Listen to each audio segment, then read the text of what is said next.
The intro sim is a simulated mindscape created by the Neurostalgia Institute to ensure new neuroprobers are fully prepared before working with their first client. Although not as complex as an actual client, the intro sim offers unique guidance to train and remind neuroprobers of the key principles and techniques of neuroprobing. We at the Neurostalgia Institute hope you enjoy this introductory simulation. Things have become almost unbearable for me. And for my family.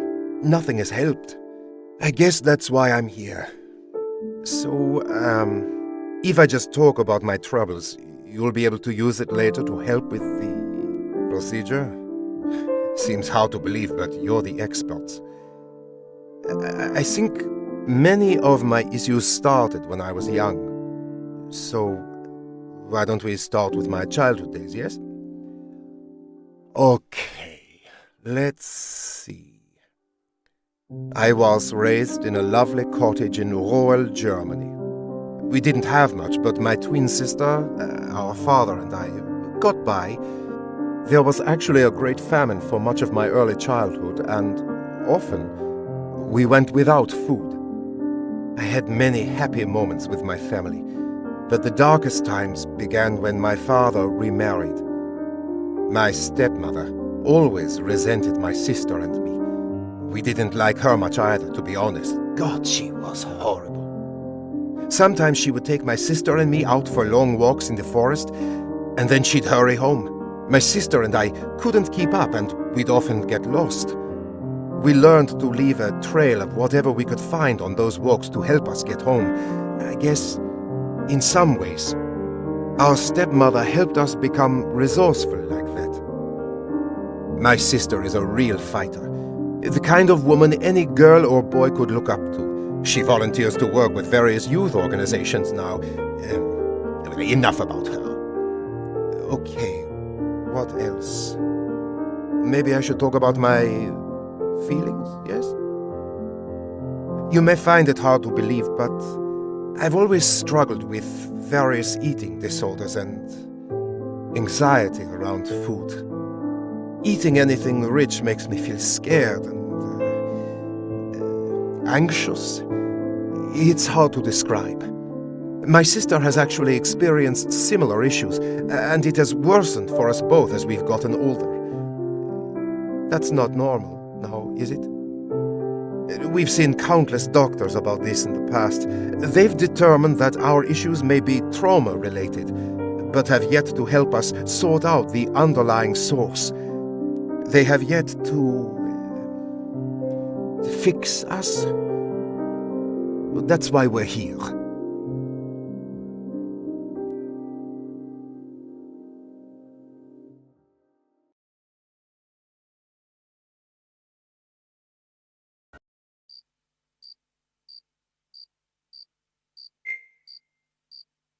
Welcome to Neuroprober Training. I am pleased to be your guide.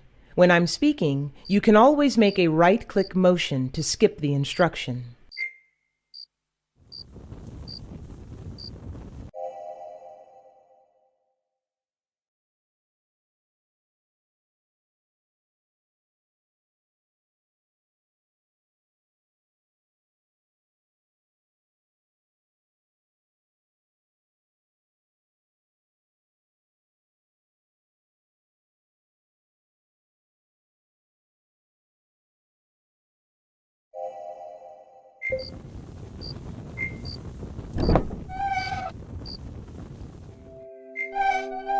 Whether you are speaking with the client directly or neuroprobing within their mind, it is always imperative to listen.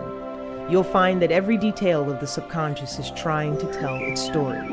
In the case of our clients, it's often the forgotten story of the trauma they experienced. Some parts of the client's memory may have become confused or corrupted by the conscious mind's attempts to reconcile or cover up the truth of what happened to them. However, if you look closely and carefully in the right places, you will find that the truth will ultimately shine through. Some parts of the subconscious allow you to interact with them, while neuroprobing, make a left-click motion to engage with it. Holding on to right-click will allow you to move the item around to examine it further. When you are done, you can make a left-click motion again, and it will return to its natural position.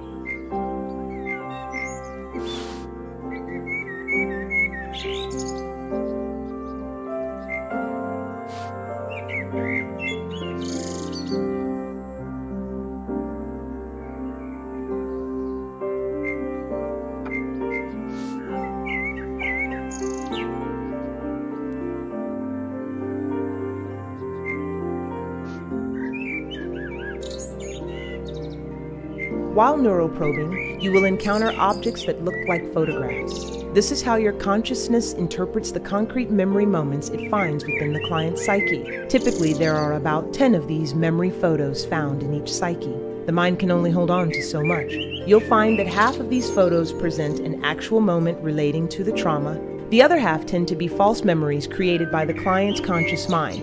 It will ultimately be up to you to determine which are which. More on that later.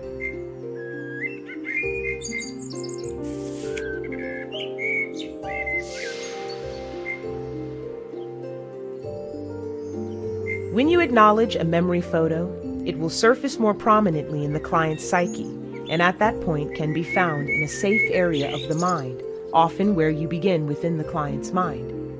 When you have found all 10 photos, you must put 5 of the memories that actually represent the trauma in the proper order. Doing so will, at last, fully release the memory to the client's conscious mind. Often he or she will experience a breakthrough at this moment. That breakthrough is what every neuroprober lives for and is the key to the client finally being able to work towards true recovery. The most important thing you do as a neuroprober is find and acknowledge these photos. However, this is easier said than done. While some photos are freely available in the subconscious, others are buried deeply within and will need to be coaxed out.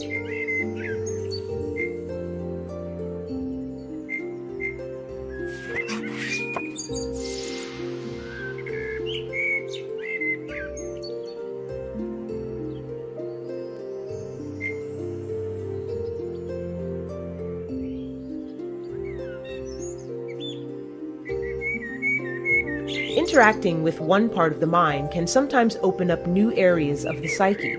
Some things, like these doors, can change their state in response to actions taken elsewhere.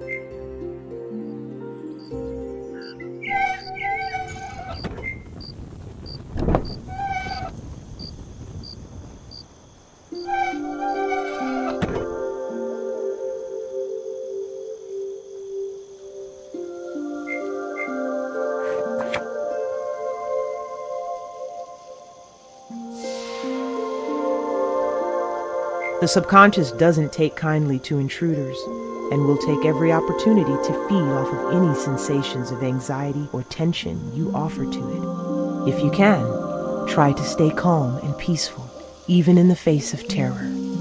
If you can calm yourself, you'll find the subconscious will calm itself too.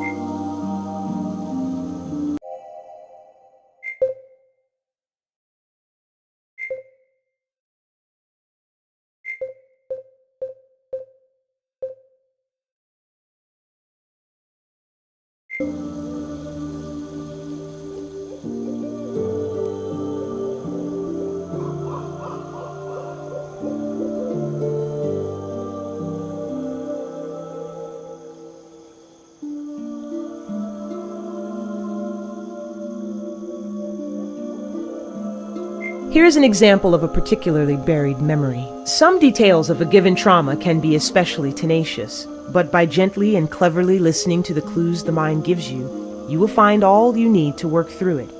Just think of it as a puzzle for you to solve. When you focus on these puzzles, make a right-click motion if you need to break your concentration.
While neuroprobing, your consciousness is lost deep inside the subconscious mind of the client.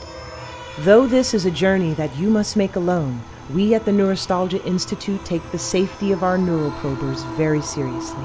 If you need to access any of your neuroprober tools or pull your consciousness free, press your finger where an escape key might be.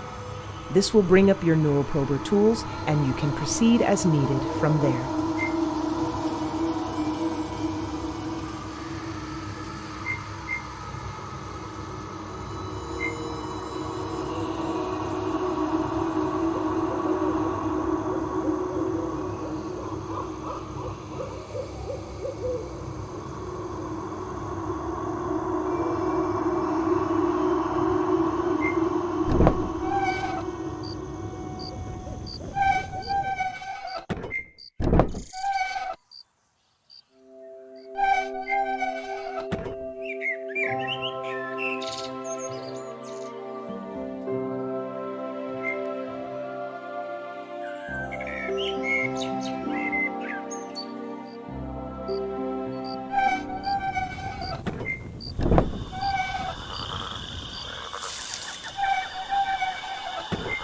Do you remember when I mentioned that the client's subconsciousness can feed off of your fear?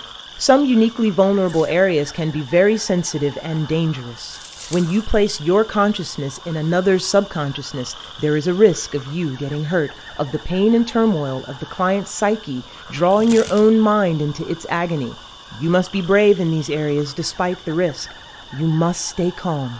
Should you let your fears get the best of you, it will be incredibly difficult to proceed unharmed.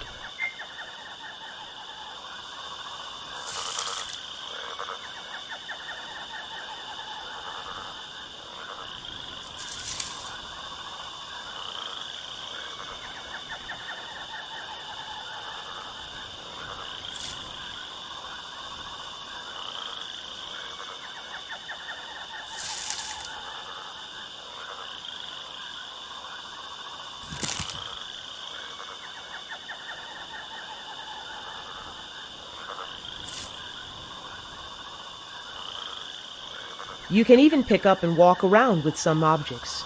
To do so, interact with it, and then start walking while holding on to it.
Remember, this is just a simulation created by the Neurostalgia Institute. The psyches of actual clients will likely be more complex and often much more terrifying.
When your consciousness is in another's subconsciousness, your psyches will inevitably intermingle. Just as the client's mind can affect you, you will see parts of yourself reflected in the mind of the client. Tread lightly and tread carefully.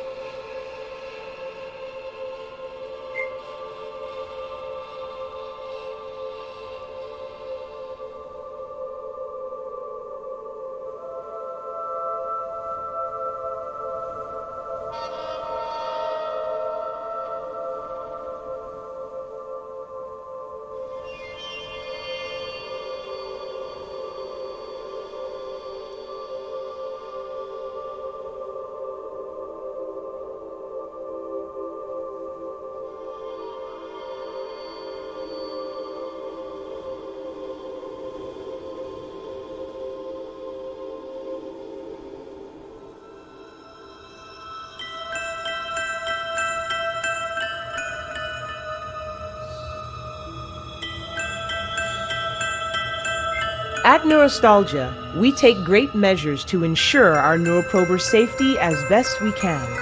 However, you are about to proceed through a highly dangerous area that you must face alone. If the client's subconscious becomes too volatile, you will be automatically removed from this area of the mind and taken to a safer area of the mind. Use this as an opportunity to collect yourself. When you're ready, you will be able to easily return to where you left off, to battle the darkness and chaos that has taken root in the client's subconscious.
This is a simulation, not an actual client. Clients are very nuanced, but this sim may be more simple than you think. Trust your gut based on the clues you saw.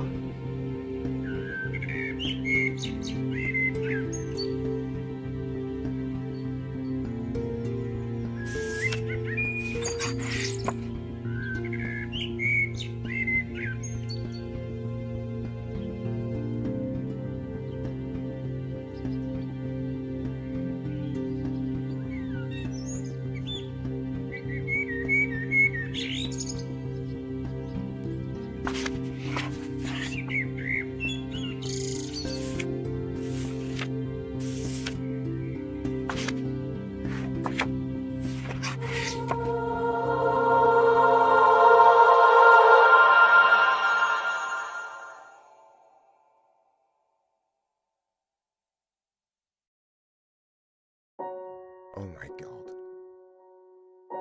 Oh my God. It's all rushing back to me. It's so awful, and I don't want to remember, but yes, I now know the face of my demon. My sister and we were taken out into the woods by my stepmother for one of her nighttime walks. We'd usually find our way back by leaving a trail of whatever we could grab before the walk. Marbles, pieces of paper, even pebbles. However, one night, she took us deep, deep into the woods. We brought some bread to leave a trail of crumbs, but all the forest creatures must have eaten them. We were lost, so lost. We tried to find our way back, but it was so dark, and we were in a very strange part of the woods. We were lost for days, hungry and tired. We finally found a house and were so hopeful that someone might be able to help us. That house, though, that house was no ordinary house. It looked like candy, and there was something off about it. We shouldn't have gone in, but we did. It was a prison for lost children like us. There was a woman in the house who would fatten her prisoners up and try to eat them, and that was going to be our fate. I was first. She tricked me into getting close to the oven, and before I knew it, I was inside. If it weren't for my clever sister Gretel pulling me out in time, I would have been burned alive.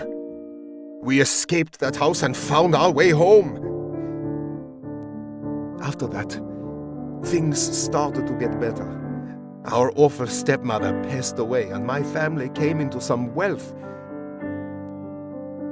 I guess we just forgot about those events. I mean, how could you live with those images and memories inside your mind? Then again, they were always there. The old woman still torturing us beyond memory, beyond time. However, I can now confront my past, confront this trauma. Thank you. It is better to know than not to know.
I guess I don't know where to start. Anywhere? Okay. Well, I've been a real estate agent for the past 20 years. I graduated from a small college just about half an hour from here, actually. I've never been married. I have no siblings. I've always loved cats. I hate churches. I guess I've always been a little bit of a loner. I really hate how people look at me. Especially lately. I've honestly felt pretty, I don't know, normal. Until about a couple of years ago, after my mother's death. That was when things started to come apart. Do you ever feel like people are just staring at you? Like when you walk into a room and everyone knows something they're not telling you? I don't know, I just feel awful when I'm around people, guilty, angry. I had a pretty happy childhood. My dad passed away when I was just a kid. My mother told me that he died in a car accident. I don't remember that day, though. Maybe I was too young. My dad and I always played jigsaw puzzles together. He was a businessman. I remember him always talking about the family finances. My mom and I were never all that close, but I do miss her. She loved her wine. Lord, I don't know why this is happening to me. I was the perfect little girl.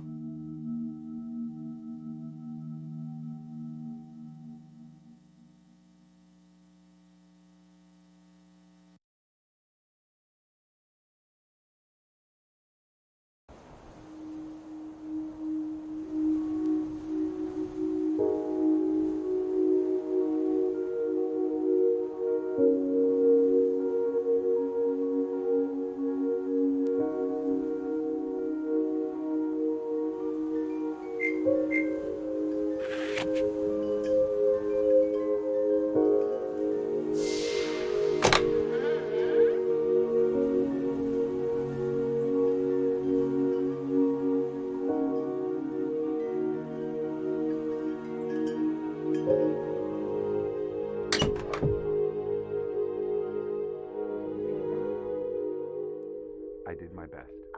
How late are they? I have it under control. Why can't you pay the bill? I'm trying.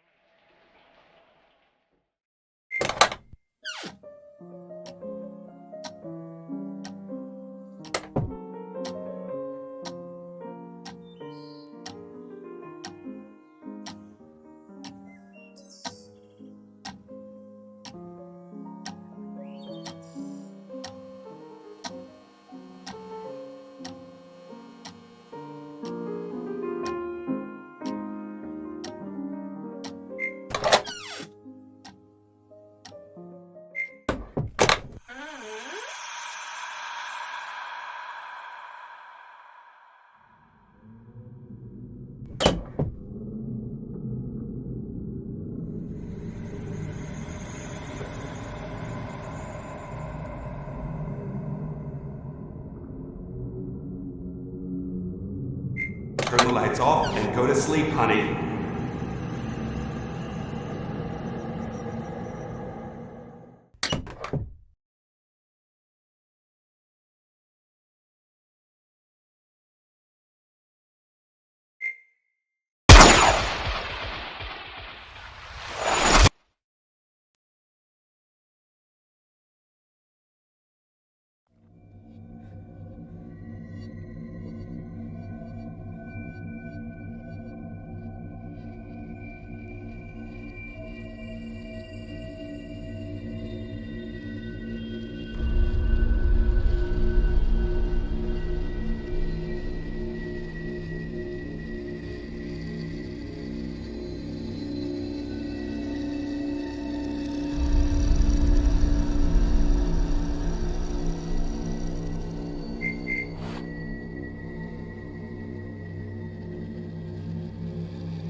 Get your own damned milk!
I'm in the shower. Go ask your father. Did you pay this? I did my best. How late are you?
away!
remember now.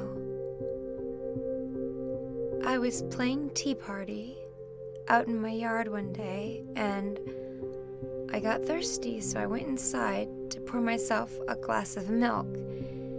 It slipped from my hands and spilled everywhere. I went to tell my mom, but she was taking a shower.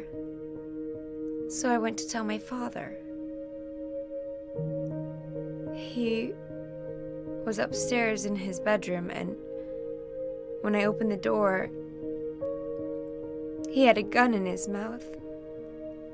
He looked at me, and then he shot himself. He shot himself. It was so terrible. I couldn't remember what happened. So my mom, she must have made up the story of the car accident to protect me from ever remembering. But I guess I always knew that was a lie. I always knew.